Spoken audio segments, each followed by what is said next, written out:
En abril de 2012, la sala del Tribunal de Barcelona se encontraba llena de personas expectantes. Entre ellas, periodistas, antiguos colegas, directivos y familiares. La atención, sin embargo, se centraba en una persona en particular. Samuel Ríos, el principal contador de la empresa Solvento. Samuel, un hombre de 45 años, estaba siendo acusado de malversar 2,6 millones de euros. Era un caso que había sacudido los círculos financieros y que mantenía a todos en vilo. Los murmullos en la sala cesaron cuando el fiscal comenzó a exponer la acusación. Se trataba de una serie de transacciones financieras que involucraban grandes sumas de dinero, todas relacionadas con los fondos de la compañía. Los documentos que respaldaban estos movimientos fueron presentados como pruebas clave. Entre ellos se encontraban correos electrónicos, capturas de pantalla y archivos que demostraban los flujos de dinero fraudulentos. Samuel se mantuvo en silencio durante todo el proceso, mirando al frente, con el rostro impasible. Pero en sus ojos se reflejaba una tensión interna que muchos reconocían. Era un hombre acostumbrado a estar al mando, pero ahora su vida estaba fuera de su control. La defensa intentó desmentir la acusación, alegando que los documentos podían haber sido alterados y que los datos presentados no eran confiables. Sostuvieron que los archivos digitales podían haber sido modificados sin dejar rastro. Sin embargo, el tribunal no aceptó este argumento. Los expertos en informática afirmaron que los archivos eran auténticos y no mostraban signos de manipulación. En particular, la falta de un sistema adecuado para registrar las acciones de los administradores en la empresa fue clave para que las irregularidades pasaran desapercibidas. El juicio continuaba su curso, pero el ambiente en la sala estaba cargado de tensión. Mientras tanto, fuera de los tribunales, los rumores comenzaban a circular. Entre los asistentes al juicio se encontraba Carolina Mendoza, la socia de Samuel. Ella se mantenía tranquila, casi impasible, mientras observaba la situación desde una esquina. Nadie sabía qué pensaba realmente, pero su presencia en el juicio ya era una señal de que el caso era mucho más complicado de lo que parecía a simple vista. A medida que el juicio avanzaba, los documentos seguían llegando, uno tras otro, respaldando las acusaciones de fraude. Samuel no pudo evitar preguntarse en su interior: ¿cómo pude no haberlo visto? Aunque su exterior permanecía tranquilo, algo en su interior comenzaba a desmoronarse. Sabía que el impacto de esta acusación sería irreversible. Lo que antes había sido una vida de éxito y estabilidad comenzaba a desmoronarse ante sus ojos. El inicio de su caída estaba sellado, pero la verdadera magnitud de lo que estaba por venir aún estaba por revelarse. Carolina, aunque permanecía callada, seguía observando la situación con atención, como si estuviera evaluando los siguientes pasos a seguir. Cuando fue interrogada, ella confirmó que había entregado los documentos incriminatorios a la junta directiva. Sus palabras fueron firmes y sin titubeos, lo que solo aumentó las sospechas sobre su implicación en el caso. La investigación seguía en marcha, y aunque no se tenían todas las respuestas, ya comenzaban a surgir indicios de una posible red de desvío de fondos dentro de la empresa. La jornada finalizó con Samuel siendo trasladado de la sala del juicio a un futuro incierto. Nadie sabía con certeza qué ocurriría después, pero todos estaban seguros de una cosa: la historia de Solvento había dado un giro irreversible, y lo peor aún estaba por venir. El tercer día del juicio, el tribunal dictó su veredicto. Samuel fue condenado a prisión, y aunque la sentencia fue definitiva, las circunstancias del caso seguían siendo cuestionadas por muchos, lo que mantenía viva la esperanza de que se pudiera hacer justicia. En cuestión de horas, su nombre, que antes brillaba en los informes financieros y en las paredes de la empresa, desapareció por completo de la historia corporativa. Esa misma tarde, Carolina Mendoza, su socia y antigua amiga, fue vista en compañía de Arturo Esteve, el director de tecnología de Solvento. En ese momento, algo cambió en el aire, una sensación de que todo lo que estaba ocurriendo era parte de una operación más grande de lo que cualquiera hubiera imaginado. Al día siguiente, un nuevo registro empresarial apareció. Aurelia Capital, una empresa con una estructura perfectamente legal, pero con demasiadas coincidencias inquietantes. Entre los fundadores se encontraban Carolina y Arthur, y en sus primeras operaciones ya se podían ver señales de lo que parecía una reorganización silenciosa de los activos de Solvento. Mientras tanto, Samuel fue trasladado a otra prisión, y aunque no se proporcionaron muchos detalles, su vida dio un giro inesperado que lo alejó de su anterior entorno, incluyendo su cuenta en la red interna de Solvento, que fue desactivada sin previo aviso. Sus pertenencias nunca fueron devueltas, y su perfil profesional, que había sido la base de su identidad, fue borrado de manera rápida y sistemática. Con su condena, Samuel fue dejado a su suerte, sin comentarios públicos ni muestras de apoyo. El que había sido un hombre influyente, admirado por su habilidad y su profesionalismo, se convirtió de la noche a la mañana en un ex. En la cárcel, la rutina era lo único que se mantenía constante, y Samuel pasó sus días en prisión, enfrentándose a una rutina que lo obligaba a reflexionar sobre todo lo sucedido. A pesar del silencio que lo rodeaba, su mente estaba ocupada por la certeza de que algo importante no estaba siendo considerado en el caso. Había fallos en el sistema de seguridad de Solvento, y esos fallos, que no habían sido considerados por los investigadores, podrían haber permitido la manipulación de los registros sin que nadie se diera cuenta. Durante sus primeros días en prisión, Samuel observó atentamente todo lo que ocurría a su alrededor, en busca de pistas que pudieran ayudarlo a esclarecer su situación. Sin embargo, la pieza clave para entender lo que realmente había ocurrido no estaba en sus manos. No era algo que pudiera desentrañar sin más. Su mente comenzó a formular dudas. Algo en su interior le decía que no todo era lo que parecía, y comenzó a investigar. En el silencio de su celda, Samuel encontró un propósito más allá de su condena. Sabía que debía encontrar la verdad, aunque eso significara arriesgarlo todo. Mientras tanto, fuera de las rejas, Carolina y Arthur seguían con sus movimientos. El sistema legal parecía haberse cerrado sobre él, pero la historia estaba lejos de terminar. Samuel no podía permitirse la inactividad, y mientras su condena se mantenía firme, en su mente, la búsqueda de justicia comenzaba a tomar forma. Había algo que no cuadraba, algo que necesitaba ser descubierto. En su celda, Samuel mantuvo la calma. Durante las primeras semanas se sumió en un silencio absoluto, observando cada detalle, analizando cada palabra que había escuchado en el juicio y en las reuniones previas a su arresto. La monotonía de los días se convirtió en su aliada mientras el resto del mundo parecía haberlo olvidado. Sin embargo, mientras las horas pasaban lentamente, comenzaron a surgir en su mente dudas inquietantes. Recordaba los viajes de trabajo, las conferencias y las reuniones que había tenido fuera de la oficina en los días previos a las transacciones sospechosas que lo habían llevado a la cárcel.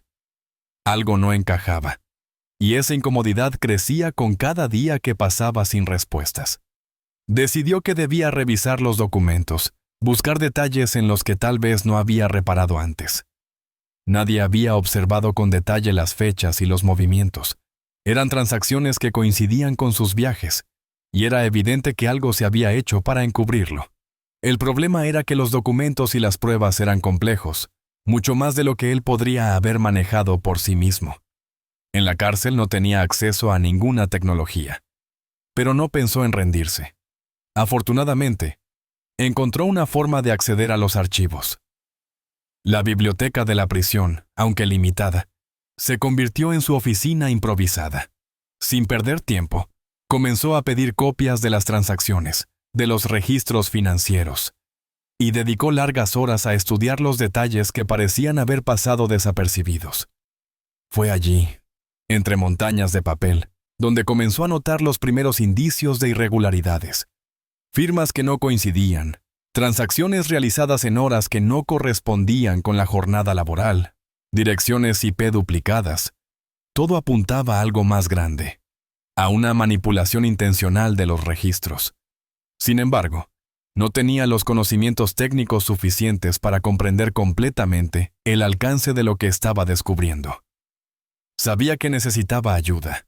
Fue entonces cuando conoció a Daniel Romero, un prisionero que había sido condenado por delitos informáticos. Al principio, Daniel se mostró reacio a ayudarlo. No creía que un caso como el suyo valiera la pena. Pero Samuel no se dio por vencido. Le mostró los documentos, y algo en la forma en que estaban organizados captó la atención de Daniel. Era como si todo estuviera diseñado para ser invisible, para pasar desapercibido. Después de varios días de conversaciones furtivas, Daniel aceptó ayudarlo, no porque creyera en su inocencia, sino porque las irregularidades en los documentos eran demasiado evidentes para ignorarlas. Juntos comenzaron a desentrañar el caos de los registros. Samuel le explicaba lo que había encontrado, y Daniel se encargaba de analizar los aspectos más técnicos. Pronto, Daniel identificó patrones en las transacciones, errores que los investigadores oficiales no habían detectado. Sabía que estaba en algo grande, pero también comprendía el peligro de seguir adelante. Samuel, sin embargo, no podía detenerse. Había comenzado a entender que su condena no era el verdadero castigo, sino el hecho de que la verdad, si se confirmaba, podría cambiar todo lo que había sucedido. El silencio que lo rodeaba ya no era su mayor enemigo, sino la certeza de que había algo mucho más grande detrás de su caída.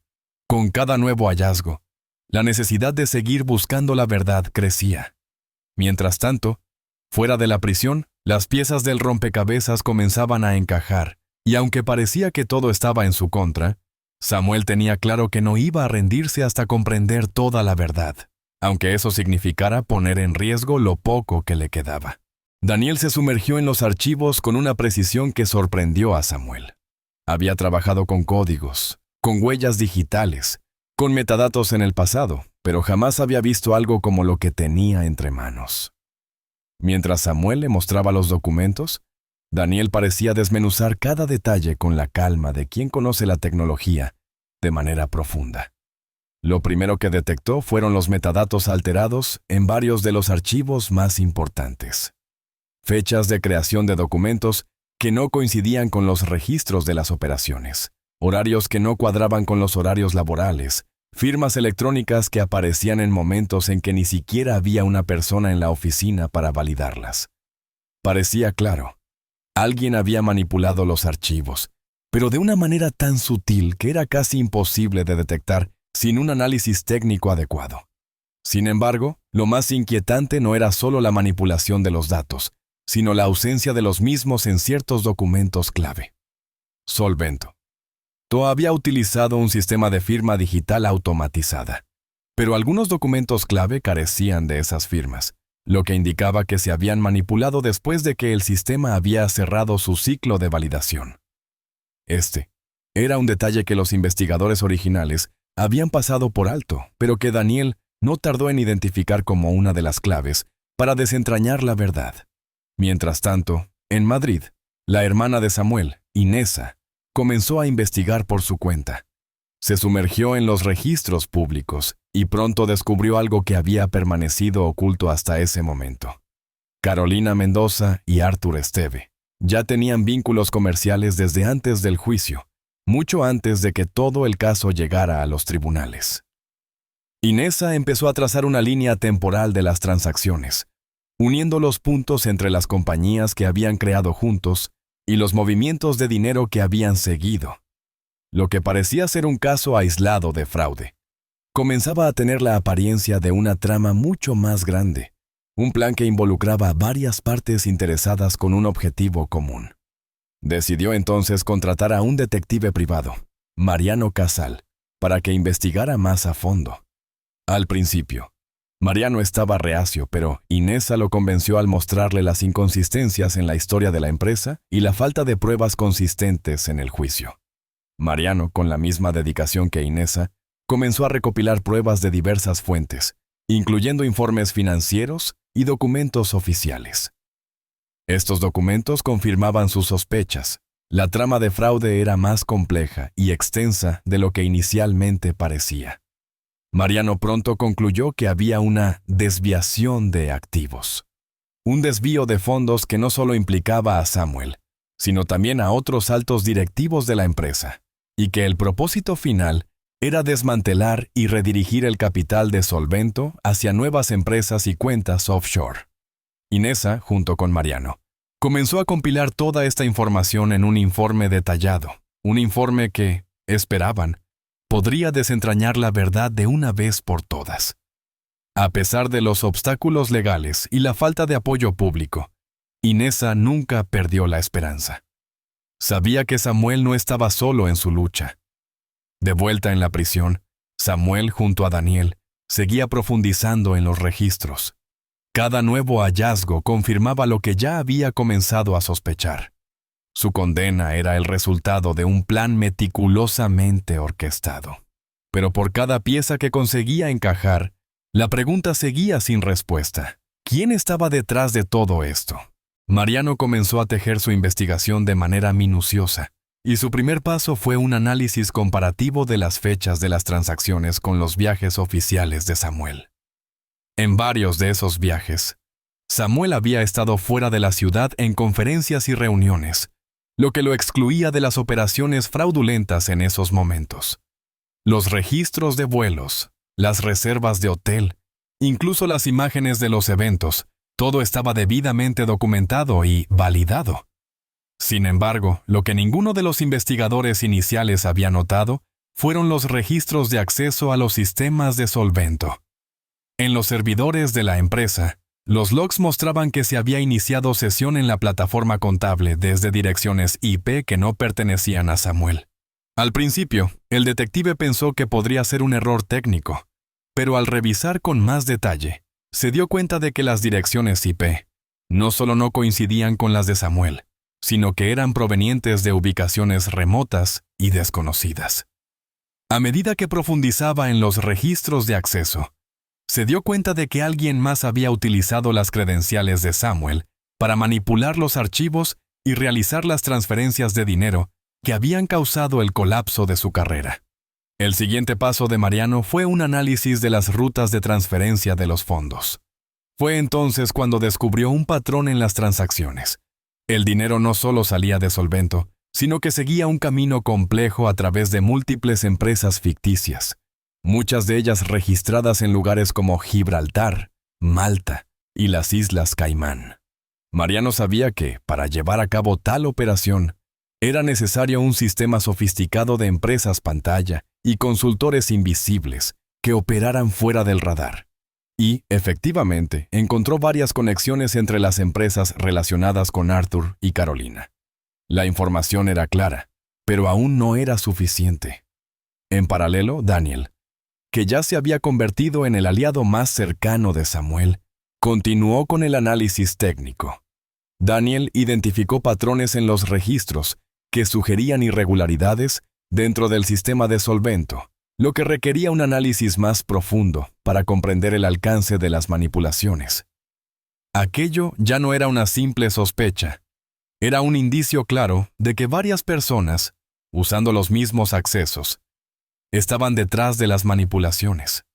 La clave de todo era la automatización de los sistemas de firma, que había facilitado el proceso permitiendo que las manipulaciones quedaran ocultas tras una capa de tecnología aparentemente infalible.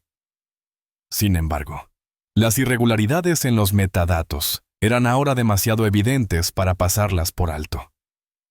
Mientras tanto, Inesa no se quedó atrás. Ella había estado recopilando información adicional y había encontrado detalles que vinculaban a Arthur con empresas en las que jamás se habría imaginado. Los informes financieros de Aurelia Capital mostraban flujos de dinero que coincidían con las transferencias sospechosas de Solvento. Todo apuntaba a una estructura muy bien organizada y diseñada para evadir cualquier investigación. Inesa contactó con un abogado especializado en fraudes corporativos que comenzó a ayudarla a preparar un caso legal para llevarlo a las autoridades competentes. Mariano, por su parte, había comenzado a tener reuniones discretas con expertos en finanzas que confirmaban sus sospechas. Las transferencias de dinero no solo eran ilegales, sino que también formaban parte de un esquema de lavado de dinero a gran escala. Con la información cada vez más detallada, Mariano, Inesa y Daniel comenzaron a juntar las piezas de un rompecabezas mucho más grande de lo que inicialmente habían pensado. Las conexiones entre Arthur, Carolina y las empresas offshore mostraban un panorama claro. Samuel no había sido el único involucrado. Aunque la justicia aún parecía estar lejos, la evidencia acumulada era irrefutable. Cada nueva pieza de información acercaba más a la verdad, pero también incrementaba el peligro. Nadie sabía hasta dónde llegarían los involucrados para protegerse a sí mismos, y la certeza de que Samuel había sido una pieza sacrificada en un plan mucho mayor se hacía cada vez más evidente. En noviembre de 2013, Mariano Casal consiguió una pista crucial cuando se topó con Lucía Montes, una tienda ex asistente de Carolina Mendoza. Lucía había trabajado estrechamente con Carolina en Solvento y había sido testigo de muchos de los movimientos internos que ahora parecían sospechosos. Al principio, Lucía se mostró reacia a hablar, consciente de las posibles repercusiones de abrir la boca, pero finalmente aceptó reunirse con Mariano en un lugar discreto. La conversación fue breve pero reveladora. Lucía, al darse cuenta de la gravedad de la situación, proporcionó a Mariano información importante relacionada con las operaciones internas de la empresa. La documentación contenía detalles clave sobre los movimientos financieros sospechosos, que podría ayudar en la investigación de los hechos. Mariano no perdió tiempo y analizó los archivos con rapidez. La mayoría de los correos parecían inofensivos, pero algunos se destacaron por sus menciones a términos como bloquear el riesgo, reescritura de documentos y plan B. Estas frases estaban llenas de implicaciones ocultas, como si estuvieran describiendo un mecanismo para encubrir los rastros del fraude que se estaba llevando a cabo en Solvento. Daniel, por su parte, estaba ocupado revisando los fragmentos de código que había encontrado en los archivos de los sistemas de la empresa. En un momento, identificó un trozo de código que funcionaba como un script espía, un software que enviaba automáticamente los datos de la contabilidad a un servidor externo. Después de rastrear la IP de dicho servidor, Daniel descubrió que la dirección pertenecía a una de las empresas vinculadas con Arthur Esteve. Esto confirmaba lo que ya sospechaban. Había una red de servidores externos que facilitaba la extracción de fondos sin dejar rastro, y todo estaba perfectamente orquestado. La información de Lucía y el descubrimiento del script de espionaje fueron suficientes para que Mariano comenzara a estructurar un informe detallado sobre las operaciones fraudulentas de Solvento. Sin embargo, al tratar de llevar la evidencia a las autoridades, las puertas se cerraron rápidamente. La Fiscalía de Barcelona respondió con un mensaje breve. No hay suficiente base para revisar el caso. Esta negativa fue un golpe, pero también una señal clara de que algo mucho más grande estaba en marcha, algo que no podía ser ignorado. A pesar de este revés, Inesa, sin perder el ritmo, comenzó a hacer gestiones con otros contactos legales y financieros, buscando el respaldo que no encontraba en España. Se contactó con una organización internacional que luchaba contra el fraude corporativo, con la esperanza de que pudieran ayudar a exponer la magnitud de lo que había sucedido en Solvento. Mientras tanto, en Valencia, Carolina y Arthur no se mostraban preocupados. Habían registrado otra nueva empresa y, al parecer, estaban completamente seguros de que su esquema estaba blindado. Sin embargo, las evidencias que ya se acumulaban eran demasiado grandes para ser ignoradas, y el círculo que habían creado empezaba a desmoronarse lentamente. Todo apuntaba a una sola dirección: un fraude a escala internacional que había involucrado no solo a los altos mandos de Solvento, sino a una red de consultores, empresas fantasma y transferencias ilegales. Samuel, desde su celda, no podía dejar de pensar en todo lo que había descubierto. Mientras él permanecía en silencio, la verdad estaba empezando a salir a la luz. Sabía que había dado con el núcleo del problema, pero aún quedaba mucho por hacer. La investigación continuaba, pero el sistema legal seguía siendo una barrera. No obstante, Samuel había llegado a una conclusión que lo motivaba cada vez más. La verdad necesitaba ser revelada, sin importar lo que costara. A principios de 2015, Mariano Casal recibió una visita inesperada. Tomás Miró, un exauditor de Aurelia Capital, se presentó ante él con una carpeta de documentos bajo el brazo. Tomás había trabajado con Arthur Esteve en la firma hasta 2013, pero decidió abandonar el barco tras descubrir irregularidades en las finanzas de la empresa. Había mantenido el archivo durante todo ese tiempo, convencido de que algún día sería necesario. Al entregar la carpeta a Mariano, Tomás explicó que había guardado todos los informes financieros que detallaban el flujo de dinero desde Solvento hacia empresas en paraísos fiscales, como Malta y Chipre, donde Arthur tenía vínculos comerciales. Según los documentos, una parte significativa de los fondos de Solvento había sido desviada a través de proyectos ficticios que, aparentemente, no tenían ningún tipo de justificación en los registros oficiales. El análisis de los documentos revelaba lo que parecía ser un lavado de dinero estructurado a través de una red de empresas fantasma. En las hojas había referencias a transferencias millonarias, pero también algo mucho más relevante. Las empresas que recibían estos fondos eran propiedad de terceros, cuyos nombres aparecían vinculados a Arthur y Carolina, lo que confirmaba lo que hasta ese momento solo era una sospecha.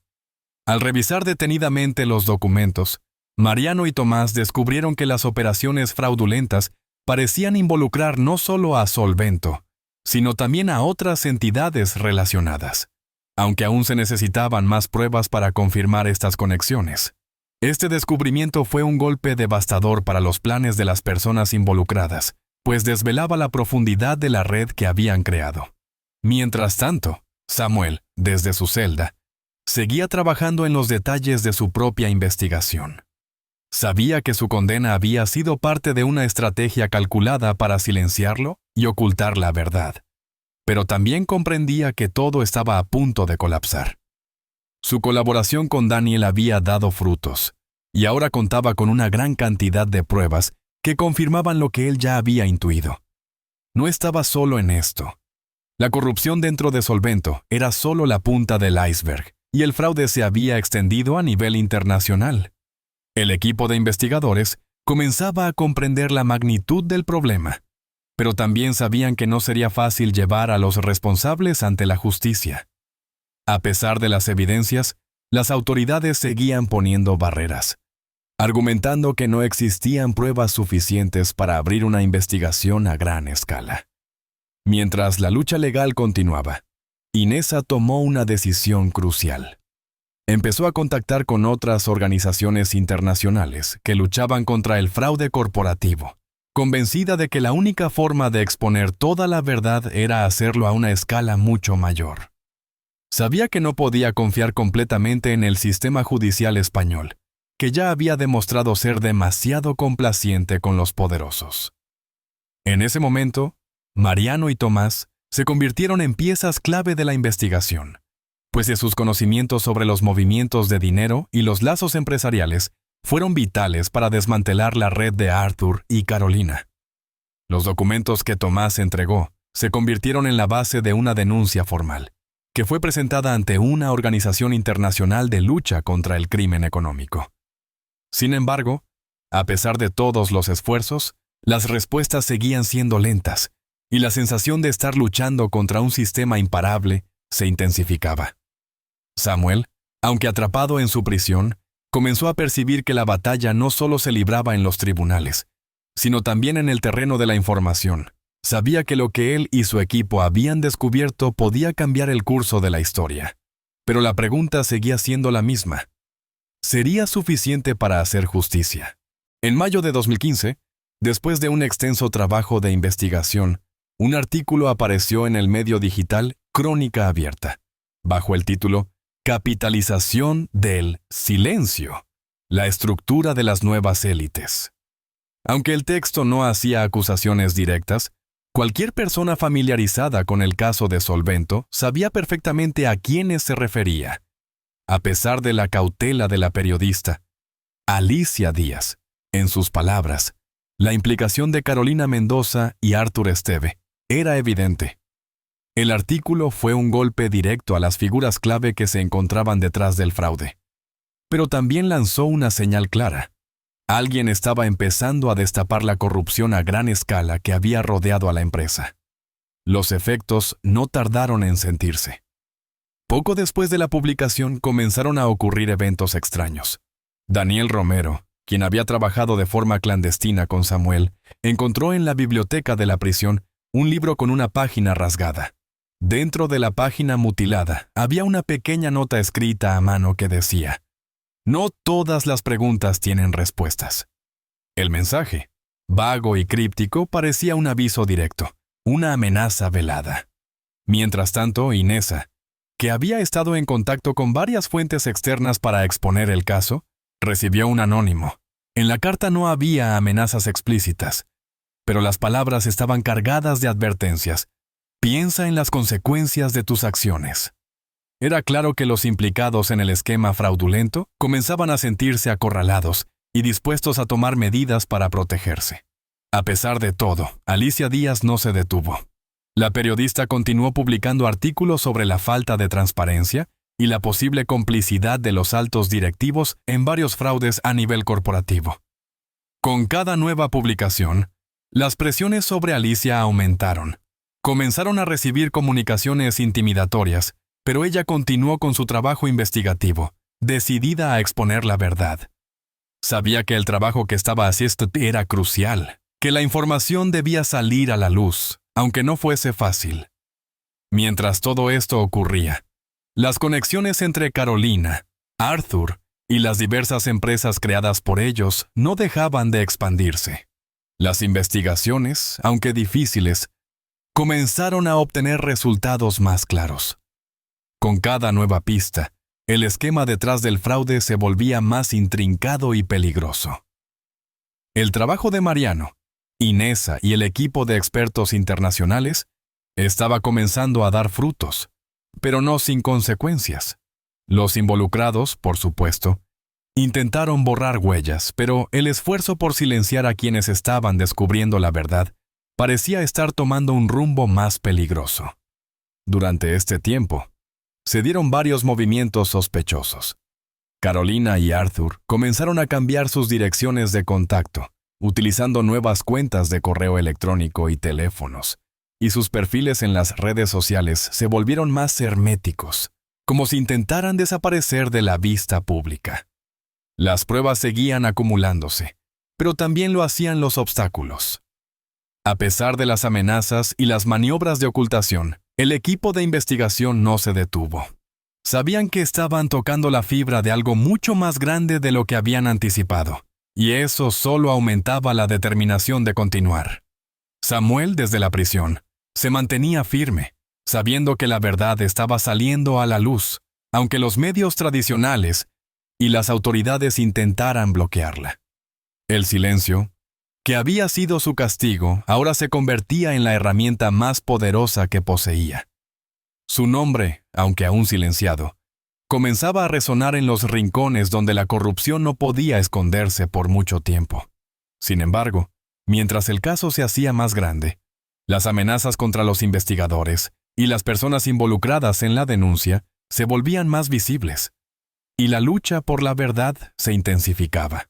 En 2017, después de 5 años de ardua investigación y luchas legales, las autoridades finalmente decidieron tomar en cuenta las pruebas que habían sido acumuladas por Inesa, Mariano y el equipo internacional de expertos.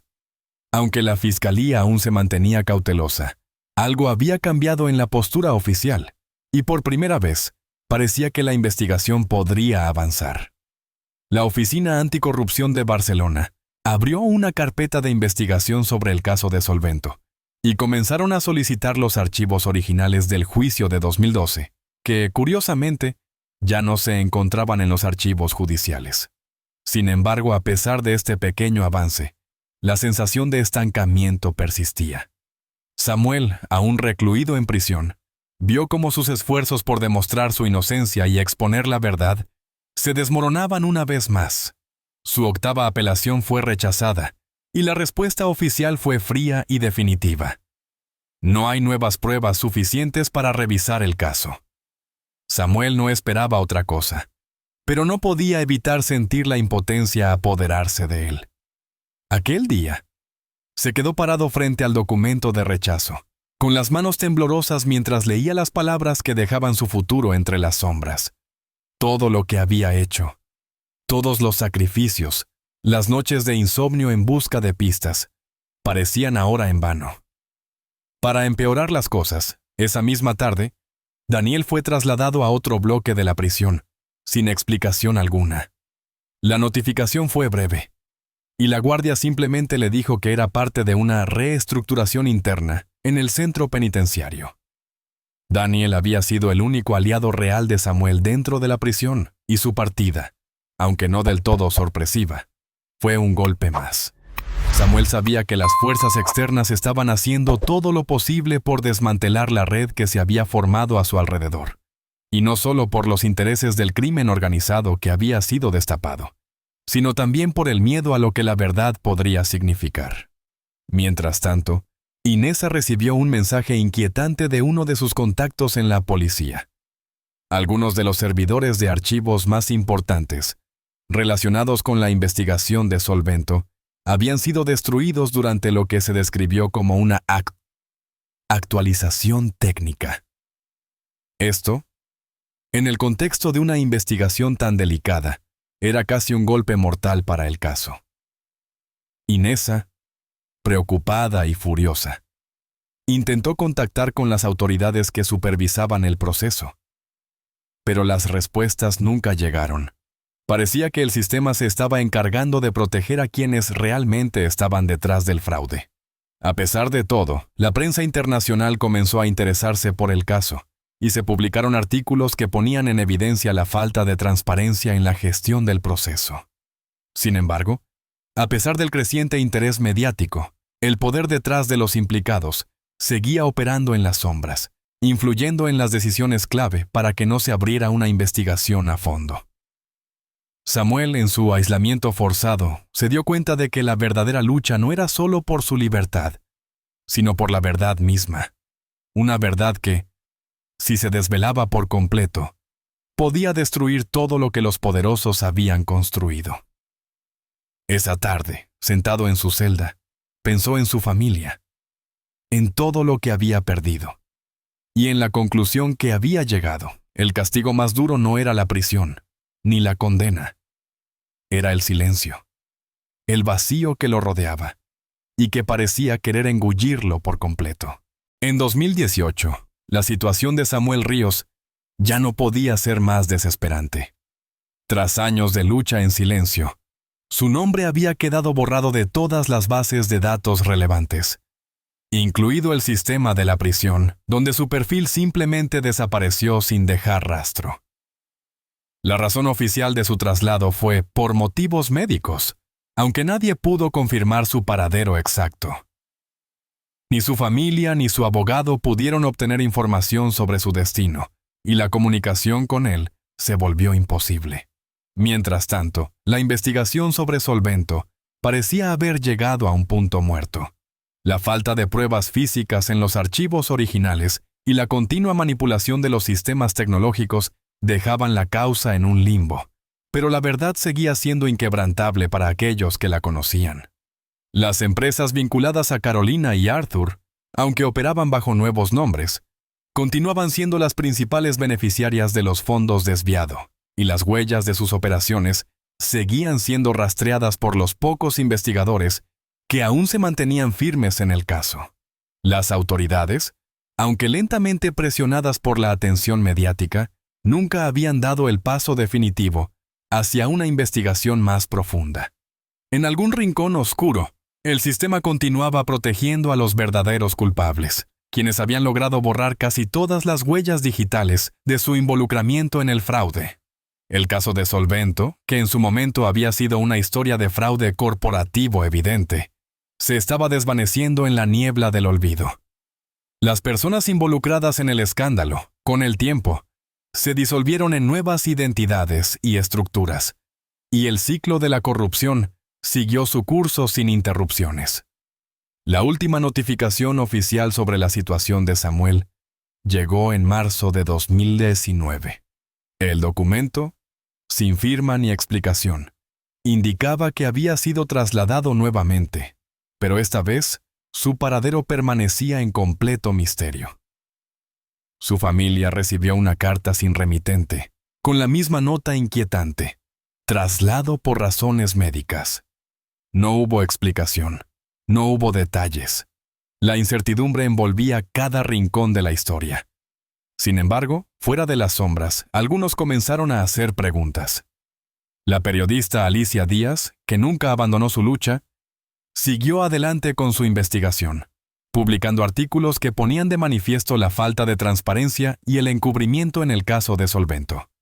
A pesar de los intentos por silenciarla, Alicia se mantenía firme. Encontrando cada vez más conexiones entre los responsables del fraude y las grandes instituciones que supuestamente debían regularlas. Fue ella quien, al final, logró poner de nuevo sobre la mesa los informes que Samuel había recopilado durante años, así como los testimonios de aquellos que aún estaban dispuestos a hablar. El caso, aunque nunca se resolvió completamente, comenzó a tomar una vida propia fuera de los tribunales. Los ecos de la historia de Samuel Ríos y su lucha por la justicia fueron llegando a los rincones más oscuros de la sociedad, aunque la corrupción nunca desapareció por completo. El sistema, siempre astuto, había logrado contener la tormenta, pero la semilla de la verdad había sido plantada. Samuel nunca recibió la justicia que merecía, pero su nombre, al menos, quedó marcado en la historia como un símbolo de resistencia, un recordatorio de que las verdades más duras, aunque enterradas, siempre encuentran una manera de salir a la luz. Y así, en la quietud del tiempo, la verdad permaneció, aunque incompleta, esperando a ser completa algún día. Gracias por ver esta historia. Explora complejos dilemas morales, el peso del pasado y las consecuencias de ocultar la verdad. Esta trama invita a reflexionar sobre el poder de la elección y la responsabilidad por nuestras acciones. Esta historia es una obra de ficción, y no está basada en hechos reales, ni en personajes reales. Su propósito es generar reflexión sobre cuestiones morales y éticas, y no justificar ni aprobar las acciones de los personajes. No apoyamos ni justificamos las acciones del protagonista, en particular sus intentos de ocultar la verdad y evadir la responsabilidad. Al contrario, la historia muestra cómo las decisiones mal tomadas pueden tener consecuencias devastadoras y resalta la importancia de la honestidad, la responsabilidad y el arrepentimiento. Invitamos a los espectadores a no imitar ninguna acción destructiva o ilegal descrita en la historia. Si usted o alguien que conoce se encuentra en una situación moral o vital difícil, no dude en buscar ayuda de profesionales o de organizaciones de apoyo. Recuerde que la verdad y la responsabilidad siempre son la mejor elección.